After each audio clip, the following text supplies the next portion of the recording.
There are some ethical questions so difficult that even discussing them can be difficult or rife with conflict, and testing working theories in the real world downright impossible. Mario Machis and Vikram Chib are here today to talk to us about examining the unexaminable in the laboratory.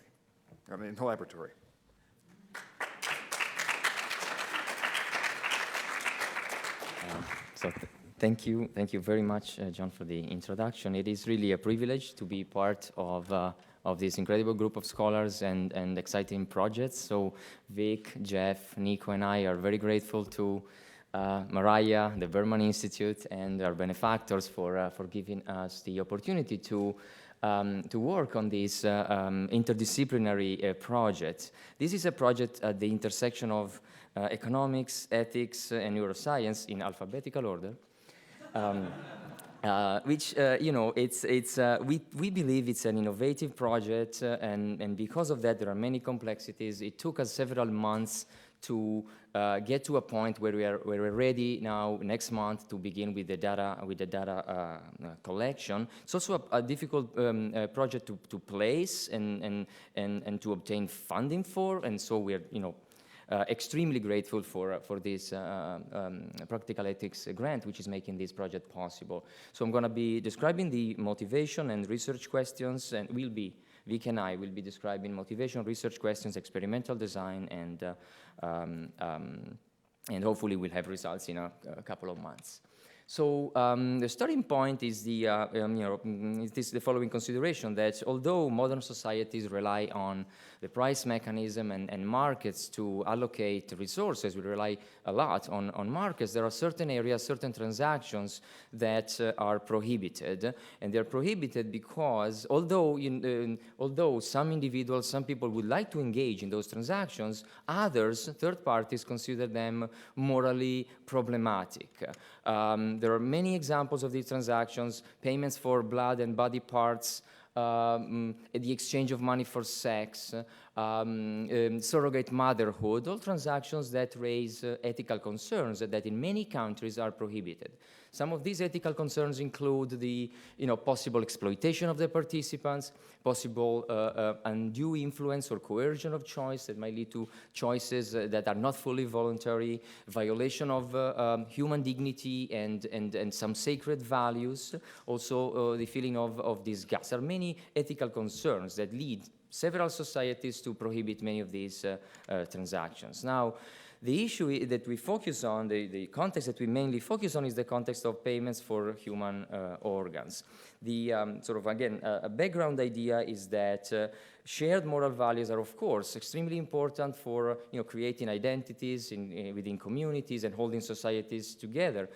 The prohibition of some of these transactions, though, has costs. It has costs because it destroys the private value that the transacting parties would have derived from the transaction. In the context of organs for transplantation, there is a large and growing gap between the demand for organs, kidneys in particular, and the supply of organs. Thousands of people die every year because they are unable to find a voluntary altruistic donor. So there is a cost for the parties when we prohibit certain transactions. There are also costs more generally for society, because many of these transactions, just because they're prohibited, they don't just disappear. Many of them go underground, creating unsafe conditions for the participants, fueling crime, creating costs for law enforcement, etc. Now, in thinking about this transaction and payments for human organs in particular, we have identified a number of knowledge gaps. These are some of them that are more related to our project. Do donations, what happens when we introduce a price for a kidney, say? Do donations actually increase, as standard economics would predict, or perhaps some psychological mechanisms might be in place that depress the people's intrinsic motivation to donate, so donations might actually go down. This is essentially an empirical question. Another open question is whether the presence of incentives or payments, particularly if substantial, it could induce individuals to make rash decisions, to make decisions that ultimately hurt them, decisions that they shouldn't have made. So the concern is that the quality of the decision-making process might be impaired, might be diminished because of the presence of a monetary reward. We also know very little, and Vic is going to be saying more about that, we know very little about the neural mechanisms that are at the heart of these preferences about this transaction. So what are we going to do? At the intersection of ethics, economics, and neuroscience, we'll create a tractable laboratory setting that is meant to simulate, reproduce in the lab, several of the features that we think important of organ donation. Essentially, in the lab, person A will agree, maybe, to pay a physical cost to benefit or to help person B. Our participants will be making a series of choices, specifically between experiencing an electrical shock of a certain magnitude in exchange for money. There will be 3 experimental conditions: shocks in exchange for money for the participant, shocks in exchange for money given to a charity that the participants will choose, or shocks in exchange for money for both the charity and the participant. This third condition will also incorporate a market conditions where the participant will have the opportunity to transfer part of their endowment to another person who will take the shock so that the charity will receive the donation. You'll see what we're doing here. We're simulating, recreating in the lab where we can manipulate the physical costs and the amounts transferred to study the following outcomes. And again, Vic will give more details: behavioral decisions, psychological effects, and neurological responses. This is an ambitious study, so we'd like to begin to describe how altruism, desire for economic gain, and the tolerance for physical pain interact, or these preferences interact and concerns to produce the outcomes. We'd like to improve our understanding of what neural mechanisms are at the core of these preferences. We'll start to sketch out the ethics effects of introducing payments for organ donors, and we'll suggest research questions for possible field studies. So where do we go from the lab to the field? So the results from the lab will indicate directions for future research. Vic. Okay, so to do this in the lab, what we start by figuring out what an individual's maximum tolerance for pain is, how much they would be willing at maximum to take, and we sort of get them to associate different units of that shock. That maximum shock would be 100 units of pain that they'd be willing to exert. 75 would be 75% of their maximum. So they see these units of shock and they make choices between being paid to withstand that shock and donations to some charity. So they can decide to accept or reject these offers. We titrate the shock and payment amounts, and it's important to note that we don't actually execute every decision. We extract one decision at the end of the experiment and play out that scenario. Okay, so from those choices, we're able to get behavioral outcomes, which are measures of the donation shock trade-off point, the amount of subjects are willing to agree to donate from an endowment that we give them, the amount that they donate, the average minimum payment they're willing to take to withstand some shock. And this allows us to find out if monetary incentives induce subjects to maybe donate more to charity or maybe less in certain cases. And another thing that we're looking at is the neurological outcome. So what's happening in the brain? So there's very little known about social value, and this is one way that we're able to study it. So using those choices, we can get very precise estimates of individual subjective preferences for shock and money in exchange for shock, and donations to charity. So we're able to do some estimation procedures to get these parameters, and then we can use those in our brain models to look at sort of what's happening out in the brain and what parts of the brain sort of light up and are related to those choices and those values. So as an example, we might, using those structural equation models and those parameters, we might classify people as individuals who might be willing to take a lot of pain to give to charity, or others that would be willing to resist less pain for charity, right? And so, right, so that just explains the neural data. And so that sort of concludes what the outline of our study is. So right now we're in the process of finally getting IRB approval to do this. So we're going to be getting data soon, and hopefully we'll have some more results to show in the future. Yeah.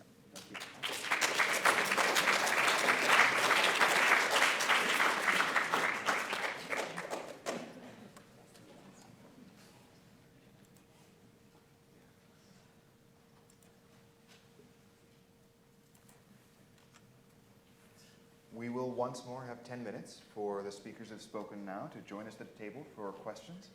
Unfortunately, we've lost Andrew Talley due to a scheduling conflict, but the remaining 3 groups of speakers will join us up front.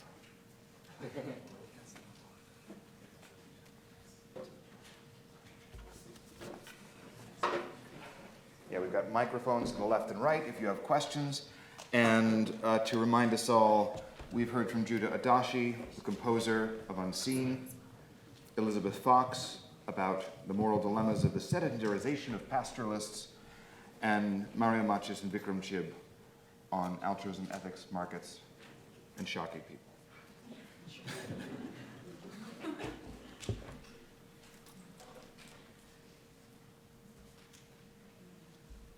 Question inbound. Yes, I have a question about the last talk. I'm a little unsure about, I mean, I can see it's a very ingenious simulation, but there's one sort of disanalogy that jumps out at me, which is, I mean, if we're thinking about the altruistic person at least, one who donates their kidneys, there's a sort of intrinsic connection between the donator and the recipient, whereas the setup that you have, there's a certain kind of artificiality to it. And I mean, I'm just wondering if that makes a difference.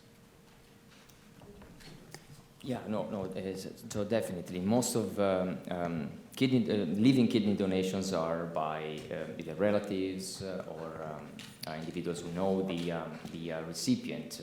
The issue is that those altruistic donations aren't sufficient to cover demand, and so the proponents of payments to kidney donors, what they have in mind is introducing payments so that strangers become more willing to donate. So that's the first part. The second part of your question, yeah, we agree. So it is an artificial environment.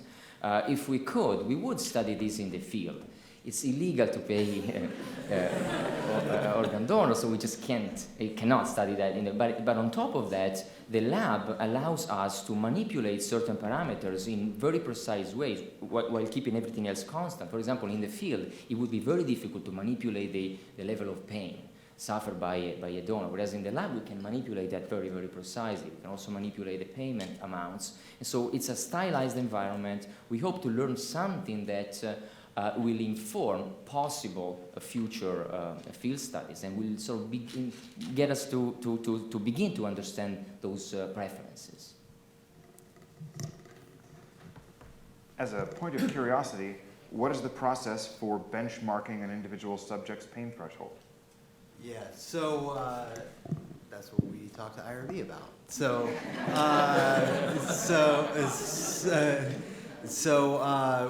what we do is we basically ramp up the amount of, so we're giving people electric shocks. We put some electrodes on their skin, and we slowly have them ramp up the amount of pain. Their own. So they never exceed an amount that they're willing to take. Does playing Eye of the Tiger while they do this actually increase their number?